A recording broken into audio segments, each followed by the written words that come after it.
wife of Douglas Peet, and we're going to speak on the history of the Peet Packing Company and the Peet family as it came to Michigan. Okay, would you like to start out telling me a brief history of the Peet family and their foundings in Michigan? David Peet came to Michigan in 1855 and settled on what is now Peet Road. And the farm still stands there, and it's now called the Peet Road Farm. And after 2 years of making a log cabin and clearing a lot of the land so it could be worked, he went back to New York State and married Mary Marsden and brought his new bride back to the wilderness. He was the only white man living in the area of Peet Road, so he became very friendly with Indians. And he is the father of George Marsden Peet, who is the founder of Peet Packing Company. George Peet started the meat business around 1885 or 86, and he started with a small slaughterhouse. First, he was involved in the business of buying and selling cattle, and he shipped them to Chicago, Detroit, and Buffalo. Then he had a small slaughterhouse in the park here in Chesting, which is now Chesting Showboat Park. In early days, he had a partner, and his name was Alex Cummings. And later, he was in partnership with a brother-in-law, which was Wagner. And then they were in the meat business. About 1886, they went in the meat business in a retail market downtown. And then from there, they started delivering meat to the countryside. And one of their big areas was the further farm. And they went as far as they could, that where the horses and wagons could take them in one-day trip. And they smoked a lot of the meat in the basement of what is now part of Raymond's store downtown. And that was the Peet Market. Then in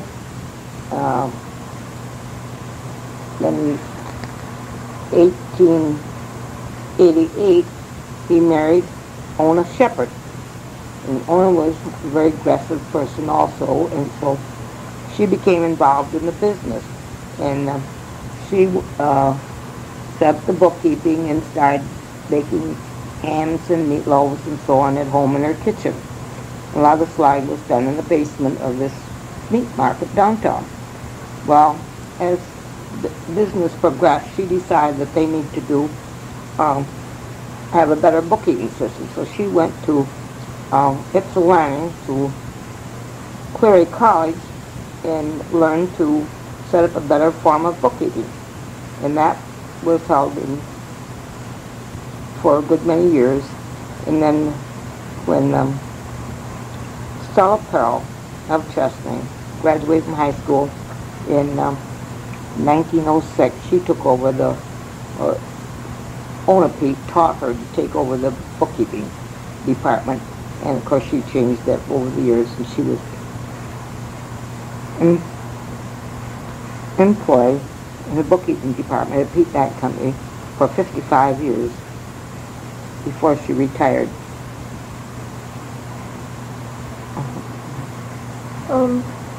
Well, where did you first get your interest in Peet Packing Company? I mean, what's your earliest recollection of it? Well, we came from Burt to Chesting about the year 1923, and my father, a year or two later, was employed there he worked in the plant for a short time, and then he went out as a salesman on the road in Saginaw for a good many years until his illness and then his death in 1936. So I was quite well informed about quite a bit of Peet Packing Company and very interested. And I knew the family quite well. But When I graduated from high school in 1936, I went there to work in the bacon department and also the lard department. And I enjoyed my work there very much, and I worked there 3 years before I quit when at the time I was married to Douglas Peet. Can you describe what type of work you did there at that time? I worked, did a lot of jobs. One of the most interesting jobs I worked on was they had their own advertising department. It was a painting department, and the suggestions and everything was done from a firm from Saginaw. But the head of the department was Graham Young. He was a very talented artist, and it's considered a very form of art these days, of silk screen processing. For all of the in-the-store advertising was done in this department, and it went on for a good many years, and some of the work is still considered to be very, very outstanding. And I was delighted to be able to work in that department because all of the work was most interesting. And then I worked in the bacon department and the lard department. I was in charge of the lard for most of the time that I worked at Peet Packing Company. Is it a lot different than it is today? I mean, today everything seems to be mechanized and in a assembly line type. The lard department, we used to package these 1-pound cartons. Well, the cartons were formed, and then the liners were added, and then we had a machine that you pressed a button, or a foot lever, really. And then a pound of lard came out of this machine that was pre-gauged to let 1 pound come out.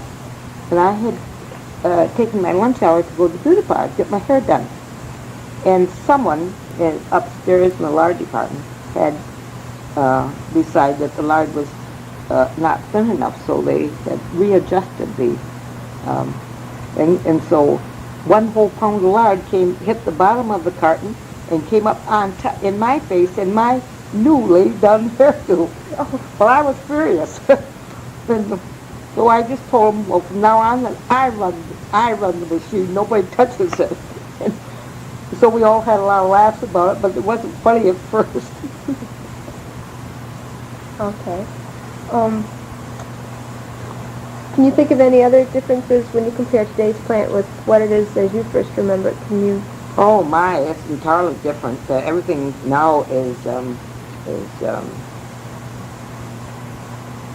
done by machinery and so on. Even though they still employ over 400 people, the production is so much greater. They send out so much more merchandise. Today, they can make 1,600 pounds of hot dogs a day, plus all the other meats.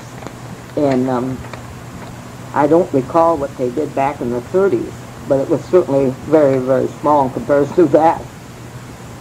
Was the plant hit hard by the Depression years? I mean, did this particular plant slow way down, or? At the bank closing in 32, they had to borrow money to make their payroll and pay other debts, and they borrowed from Barley in Owasso. And they also issued script. I wouldn't know how long they issued that script, but all paychecks were paid by scripts. We still have a few copies of those, but they never really had troubles like the banks and a lot of other places that they stood above ground. It was hard, but they made it. With the business growing, did it ever expand to more plants than just the one outside of village limits? In 1932, they bought a big city plant, and then in 1952, they bought a small plant in Grand Rapids. And the big city plant is used more for warehouse now. They have primarily closed out most of its operation and brought it all into Chesaning. And they sold the Grand Rapids plant 3 years ago. And so now the only big manufacturing plant is here in Chesaning, and their home offices are in Saginaw. though over the years, starting in the early 30s, they have had branches throughout the state of Michigan. Jackson, Cadillac, Lansing, Flint, I said Gaylord. I see. And at one time they had one at Battle Creek. Aside from the work you know I've done at Peet by Peet and its employees, can you recall any fun or humorous events over the years? Oh, we used to have farm picnics, and that was the whole the employees. And one year it would be held in Bay City, and one year it would be held in Chesaning. There was a lot of nice memories about that. I always remember having a three-legged race. The one, I can't remember who all was in it, but I remember that the three of us, the three-legged race was two people put their leg in one bag, a gunny sack, and then you run the race. And I remember Bill Peet and I won the race down there in the park. It was kind of fun. But the whole picnic fair was very, very nice. Everybody enjoyed it. Today there are even musical slogans for Farmer Peet. Do you remember how they used to advertise their products? I mean, well, as I mentioned before, the screen processing was really a very, very interesting way of advertising. Very few people did it because it was a lot of work involved. Each color had to be done with a separate process. So to have a sign with 8 colors, every sign had to go through the process 8 times, and then that all had to be cut, and it took a lot of talent and everything to be able to do that, which Graham Young did for years, and he, like I said, he was really very good, and I was really happy to work in that department. Can you remember any of the early sayings or catchy little phrases they used to use to sell their products? I mean, do any come to mind? Years ago, they used to, every year, they put out a very large calendar with all the little Farmer Peet pigs on it. And Marie Geeskin saved them over the years, and she recently gave us the whole collection of about 20 calendars. And they're probably a foot wide by about 2 foot long. And it's really a marvelous collection. They had a lot of things that were advertising gimmicks over the years, which we have very few. I think some of the nicest things they ever had was little lightweight aluminum embossed bookmarkers with little tonsils on them. We still have a few of those. We used to put out a little celluloid blotter that was just darling. It had all little piggies on the front. It was about 2.5 by 6 inches big. And we do have one of those. But there has been a lot of things over the years. Back years ago, about every other year, Grandpa Peet would come out with some kind of an idea of something for advertising. But we don't have much of it around anymore. When you say Grandpa Peet, which Peet do you mean? That is George Peet. That was Doug's grandfather, George Peet. Okay. Do you know the origin of the Little Red Barn, as that's come to be the symbol? Well, I'm really not sure, but it was a man in an advertising agency from Saginaw, George O'Brien, that came up with the idea of the Little Red Barn, and that followed the idea of Boss Meats, which Boss Meats idea came from Stella Pearl. She was the bookkeeper we had mentioned before. And then her Little Red Barn came into being, I would guess, probably in the early 40s. What types of meat does the company splatter and package? Is it They used to be the largest all-around meat packing plant in the state of Michigan. But in the past 7 years, they have not slaughtered beef in Chesaning or Bay City. They job beef from Wisconsin, but they do not slaughter beef here. And so they are still one of the largest all-around meat packing plants in the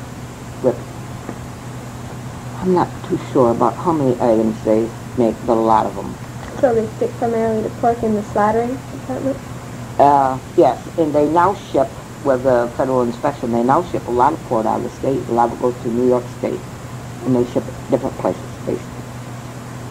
So it's gone from a big change of where it used to be, what, a horse-drawn cart, you were saying, Well, out of the prairie farms, and now they go to other states? Yes, when they first started business, they employed 6 people back in about 1886, and they now employ over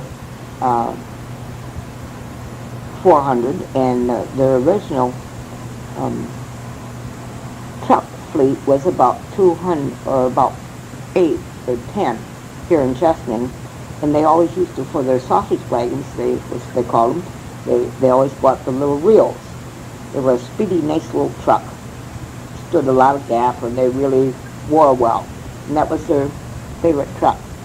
And I remember Grandpa Pete always used to give my dad a new truck because he always said that he took better care of him. He had to break in all new trucks. And that always delighted my dad because he loved cars and engines and trucks and everything. And that Grandpa Pete would say, well, John gets that one until it's broken in. Today, Chesaning has a community center with the name of Peet on it. What do you remember about its origin? Well, I do remember that very well. There used to be a post office there, and at one time there was an A&P store there. And back in 1936, or maybe 35, the George and Ona Peet bought this building and had it all rebuilt into a very lovely community center. And at one time, the library was housed there. And then the library was removed in 55, and the kitchen was enlarged. And I worked on and planned the kitchen remodeling at that time. And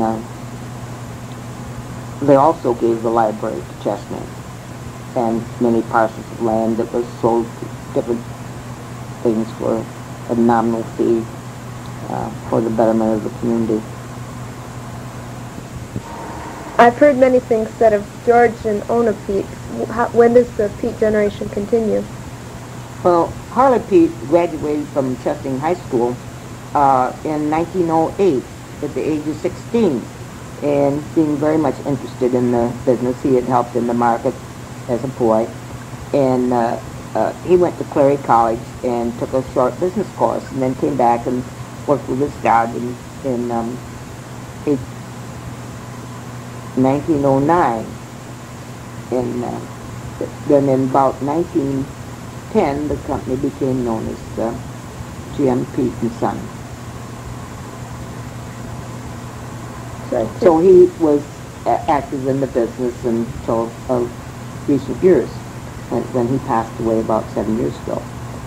And he, in 1920, he wanted to expand the business, and so he formed a corporation and sold stock, and it became GM Peet Packing Company, and he became the president, and George Peet became chairman of the board and secretary treasurer.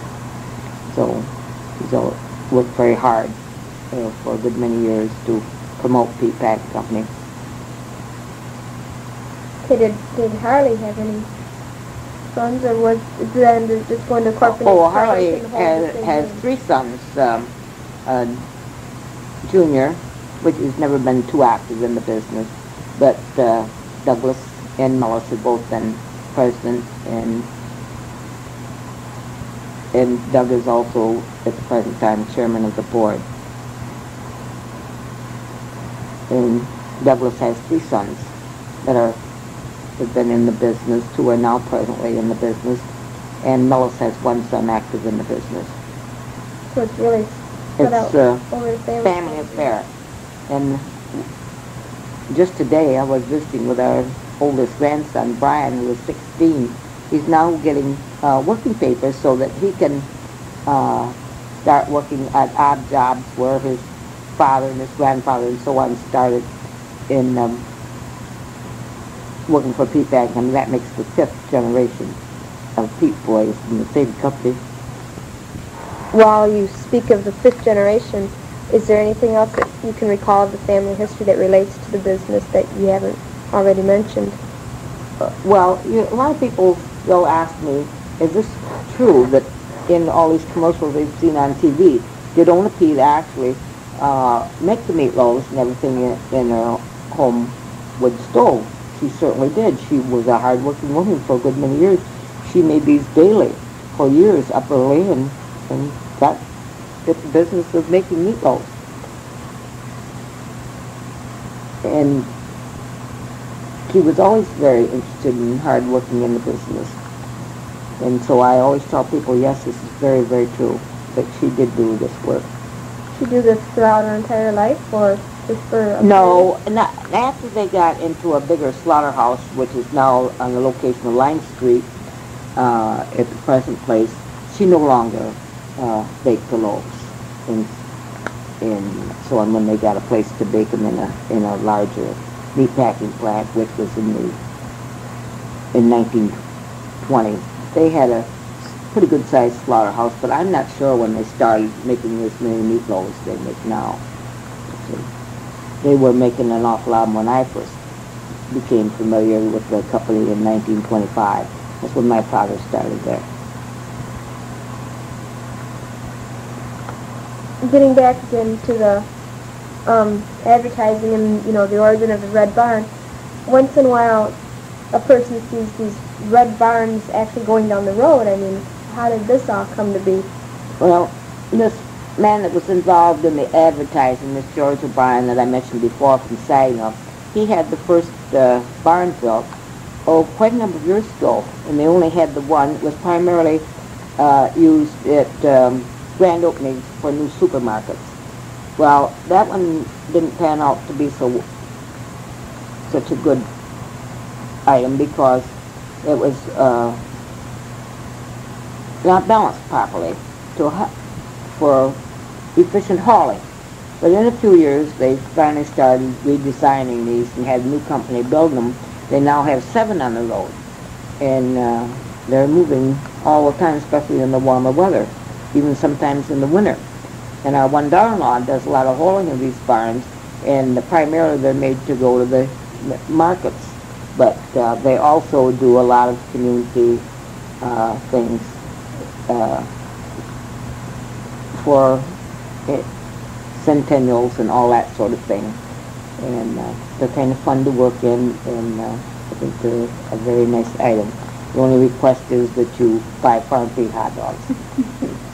And I always tell people when I talk to them about it that they must not overcook or undercook the hot dog, and see that it is well advertised as a good farm feed product. Does the company relate anything else throughout the community? I mean, is there anything else besides just these things of the red wagons going around? Is there anything else in the community? Oh, they've always promoted such things as showboat. Harley Peet was one of the big promoters, the original showboat in 1937. And for a number of years, the road signs, they had 4x4 road signs throughout the state, around 150 of them. They used to take good share of them down in the spring and put Chesting showboat signs on them. And of course, they removed again late in July. And the Farm Peet signs went back up, and we've always felt that was a big promotion, Chesting showboat. And we always did all the spray painting of the panels and everything for the boat, also at Peet Packing Company. So they've always promoted anything that was worthwhile within the community of Chesting. And showboat is the end of their contributions to the community? Oh no, it goes on and on. Like any business in the community. So you're always asked to give and do for most anything it's kind of also one of the things that the company's always been interested is in 4-H, and they always attend the 4-H sales and buy their choice cattle and so on, until they're no longer in the cattle business. But for a good many years they took part in that, and they're also interested in the hogs and so on. But they also have always been sponsors of FFA, and we've had awards from the FFA for their part that they have taken in that project. It's a very active thing in this community.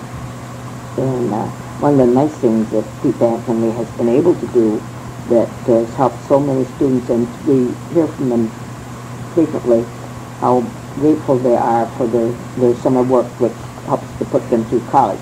Every summer they hire around 30 college students, which is quite a number to be able to hire in a small firm.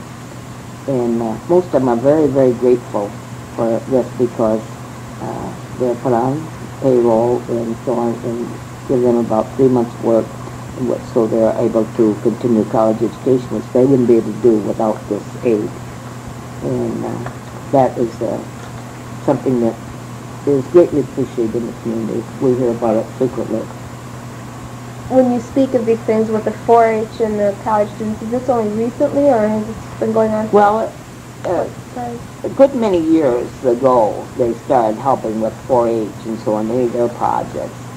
And, of course, it's also a good advertising thing to be able to buy the top 4-H cattle at a fair. I remember Bernard Adams, he was head stock buyer for a good many years for Peet Packing. And he said it was very, very hard to buy these animals and take them away from these teenagers because they would get so upset about parting with these loved animals. And they always did it, even though it was very hard to do at the fairs and such things. Okay, you've spoken of this business, and it's been known as GM Peet Packing Company and Peet Packing Company. Well, how does this name Farmer Peet fit in? Well, I'm not really too sure when Farm Peet came about.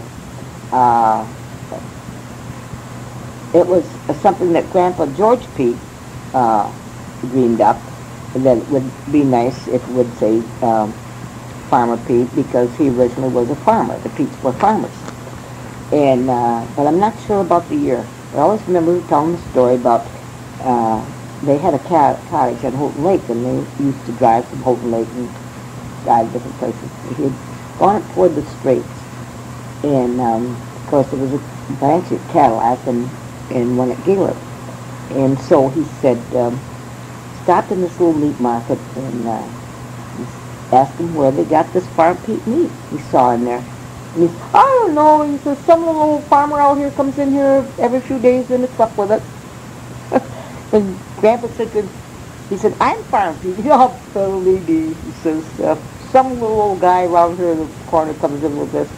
And so he said, no, he doesn't. He comes in from Chester, Michigan with this. Well, the man was quite surprised after selling Farm Peet meat for quite a while as to where it actually came from. Well, another time that a strange thing happened, I was in Christians in Owasso department store. They had a lady and a man demonstrating a grill, really, but they were doing a ham on a stick. So I said to the lady, what kind of a ham are you grilling? And she said, I'm doing the Farm Peet Bonanza ham. And I said, well, that's real nice. And the lady with me said, oh, you know, she's Mrs. Peet. And she said, well, what are you doing here? And I said, well, I just live up the road a ways. And she said, well, you can't. She said, this ham is out of Chicago. And I said, no, that ham isn't out of Chicago. I said, that ham is done in Chester, Michigan. And she said, you know, I've been demonstrating these hams for years. And she said, I always tell people they're out of Chicago. And I said, well, that's a Farm Peet product, and it is made in Michigan. She said, you know, I've seen that truck many times, and I buy a lot of that product. But she said, I never dreamed it was our own Michigan product. So then she called the gentleman that was working with her and said, where do you think this ham is made? And he said, that ham is made in Chester, Michigan. And so then she believed us, and she was delighted to know it was a Michigan product. And so we were glad to inform her so that she would no longer tell people, well, this ham was out of Chicago. Well, how long has she been saying this? I mean, how long ago did this I really happen? don't know. She said she had demonstrated this ham many times. And she wasn't aware that it was a Michigan product. And